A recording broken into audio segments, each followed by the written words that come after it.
Hello दोस्तों, तो आज हम लोग अपना नेक्स्ट टॉपिक शुरू करेंगे होम मैनेजमेंट का। हमारा नेक्स्ट निर्णय प्रक्रिया। आइए हम लोग डिटेल से जानते हैं इसके बारे में, निर्णय प्रक्रिया क्या होती है। सबसे पहले हम बात करते हैं इसमें डेफिनेशन के बारे में, हम परिभाषा के बारे में बात करते हैं। तो कुछ मनोवैज्ञानिकों के द्वारा ये दिए गए कथन हैं, तो देखते हैं हम। ग्रॉस एंड क्रैंडल के अनुसार इन्होंने क्या कथन दिया था।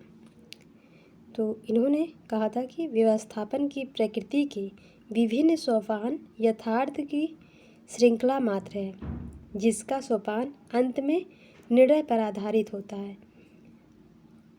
एंड सेकेंड, हिस्टर एंड ब्रटन के अनुसार इन्होंने कहा कि निर्णय को प्रबंधन की सबसे छोटी इकाई कहा है और इसे भौतिक विज्ञान के अणु से संबंधित किया है। उन्होंने कहा है कि जो शुरुआत जब हम किसी चीज़ का करते हैं तो उसमें कुछ स्टेप होते हैं, तो ये सबसे छोटा स्टेप जो होता है, फर्स्ट स्टेप होता है।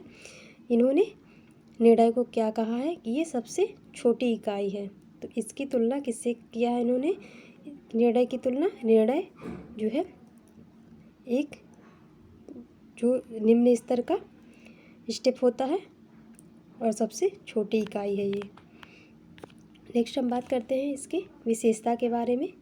तो कुछ इसकी विशेषताएं हैं, देखिए यहाँ पे। यह एक मेंटल प्रोसेस है। मेंटल प्रोसेस इसे क्यों कहा गया है, मानसिक प्रक्रिया? क्योंकि इसमें क्या होता है, इंटरेस्ट, परसेप्शन, मेमोरी इन्वॉल्व होती है, इसलिए ये क्या होता है, मानसिक प्रक्रिया होती है।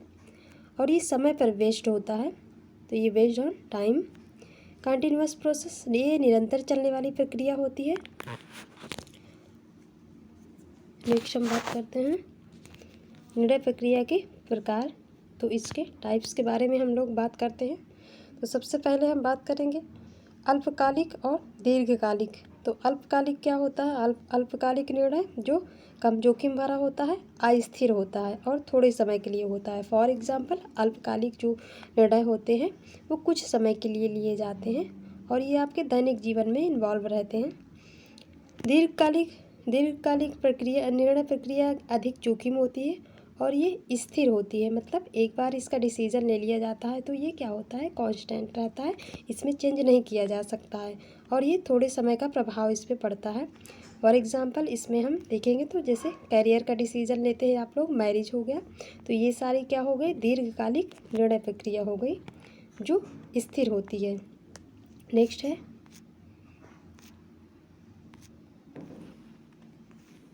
बड़े निर्णय और छोटे निर्णय। तो बड़े निर्णय क्या होते हैं, ये मुख्य निर्णय होते हैं और स्टेबल डिसीजन होते हैं, मतलब ये भी स्थिर होते हैं और ज़िंदगी में ये डिसीजन एक बार लिए जाते हैं। तो ये जो है काफ़ी समय लगता है, इसमें काफ़ी थिंकिंग करनी पड़ती है इसमें, तब जाके ये डिसीजन लेने पड़ते हैं।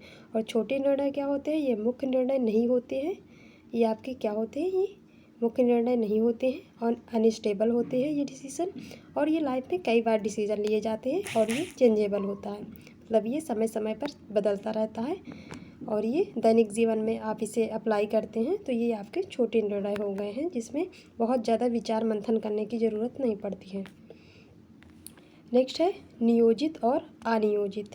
तो नियोजित क्या होती है, नियोजित अनियोजित में नियोजना का मतलब होता है कि हम किसी चीज़ को जो है एकदम फिक्स कर लेते हैं, जैसे कि योजना बराबर ये जो है आधारित होती है, योजना पर आधारित होती है ये, और वैज्ञानिक तकनीकी अपनाए जाते हैं। तो नियोजित, फॉर एग्जांपल, इसमें क्या है कि अगर आप किसी दुकान पे गए हैं, कोई कॉस्मेटिक ख़रीदने के लिए गई हैं, तो आप उसमें कोई ब्रांड पसंद करती होंगी जिससे आप यूज़ करती हैं, आपको सूटेबल लगता है, तो आप उसी ब्रांड के जो है प्रोडक्ट को ख़रीदेंगी, दूसरे ब्रांड को नहीं ख़रीदेंगी, क्योंकि आपको जो है उसी ब्रांड पे भरोसा है और आपको वो बेहतर लगता है अदर प्रोडक्ट से। तो ये क्या हो गया, नियोजित है ये आपका। अनियोजित में कोई निर्धारित नहीं होता है, आप दुकान पे गए हो, कोई भी प्रोडक्ट आप लेकर चले आ रहे हो, उससे अनियोजित कहते हैं। ये परिस्थिति उत्पन्न होने पर अपनाया जाता है। केंद्रीय और सहायक निर्णय। केंद्रीय निर्णय क्या होते हैं, व्यक्ति को अंतिम निर्णय लेने से पहले सोचना पड़ता है। जब हम किसी निर्णय को लेते हैं तो उसके अंतिम निर्णय लेने से पहले हम केंद्रीय प्रक्रिया को अपनाते हैं, केंद्रीय डिसीजन को हम अपनाते हैं। और सहायक निर्णय क्या होते हैं? सेंट्रल, ये आपके केंद्रीय निर्णय को पूरा करने के लिए सहायक होता है, यानी ये इसकी सहायता करता है किसकी? केंद्रीय निर्णय की। तो इतनी बात आपको समझ में आई। आई होप कि आप लोगों को समझ में आया होगा। हमने चर्चा किया, सबसे पहले डिफिनीसन हमने देखा। डिफिनीसन ग्रॉस एंड क्रेंडल के अनुसार उन्होंने जो क्या की थी, उन्होंने जो है यथार्थ की श्रृंखला मात्र है, विभिन्न ये व्यवस्थापन को कहा है इन्होंने, जिसका सोपान अंत में निर्णय पर आधारित होता है, इन्होंने ये कहा है। और स्तर एंड ब्रटन ने निर्णय के प्रबंधन की सबसे छोटी इकाई कहा है किसको? निर्णय प्रक्रिया को। और नेक्स्ट हमने देखा था विशेषता इसकी क्या थी? ये मेंटल प्रोसेस है, based on time and continuous process है। नेक्स्ट निर्णय प्रक्रिया के टाइप के बारे में बात किया था हम लोगों ने। तो ये क्या होता है? लॉन्ग टाइम एंड गैप का अल्पकालिक हो गया और दीर्घकालिक में। और देखिए बड़े निर्णय और छोटे निर्णय। फिर हमने बात किया नियोजित और अनियोजित निर्णय के बारे में, और फिर केंद्रीय और सहायक निर्णय के बारे में। एंड नेक्स्ट है अभी इंडिविजुअल एंड ग्रुप डिसीजन। तो इंडिविजुअल डिसीजन क्या होते हैं? ये आसान प्रक्रिया होती है और कम समय की प्रक्रिया है, व्यक्ति के फ़ायदे के लिए होता है, किसी एक व्यक्ति के फ़ायदे के लिए होता है, किसी इंडिविजुअल व्यक्ति के लिए होता है ये। और ग्रुप डिसीजन क्या होता है? ये कठिन प्रक्रिया होती है, अधिक समय लगता है। इसमें अधिक समय क्यों लगता है? क्योंकि इसमें कई लोग इन्वॉल्व होते हैं, एक ग्रुप इन्वॉल्व होता है, सभी अपने अपने व्यूज़ देते हैं और सभी के व्यूज़ को कलेक्ट करके उसमें निर्णय लिया जाता है कि क्या सही है और क्या गलत है। फॉर एग्जाम्पल आप लोग संसद में देख लीजिए, तो ये आपका बहुत बड़ा उदाहरण है। और नेक्स्ट आप लोग देख लीजिए, किसी नेता का चुनाव करते हैं तो क्या होता है? ग्रुप डिसाइड करता है, ग्रुप उनका चुनाव करता है, चुनता है। तो ये अधिक समय लेता है क्योंकि कई लोग इसमें इन्वॉल्व हैं, लंबी प्रक्रिया हो जाती है काफ़ी, और ग्रुप के लिए फ़ायदेमंद होती है ये। जैसे कि कोई नेता चुना गया तो वो क्या करेगा?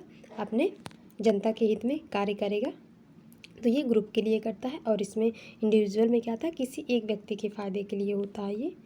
और ये आसान प्रक्रिया इसलिए होती है क्योंकि इसमें जो है एक ही लोग, कोई इंडिविजुअल इन्वॉल्व होता है, जिसमें डिसीज़न लेने में ज़्यादा समय नहीं लगता है, इसलिए ये कम समय लेता है। तो आज की क्लास यहीं पे ख़त्म करते हैं हम लोग। नेक्स्ट टॉपिक हम लोग शुरू करेंगे। आई होप कि आप लोगों को समझ में आया होगा। आप लोग फिर से वीडियो को देख लीजिएगा, समझ में आ जाएगा। नेक्स्ट हम लोग टाइम मैनेजमेंट स्टार्ट करेंगे। Thank you for watching my video.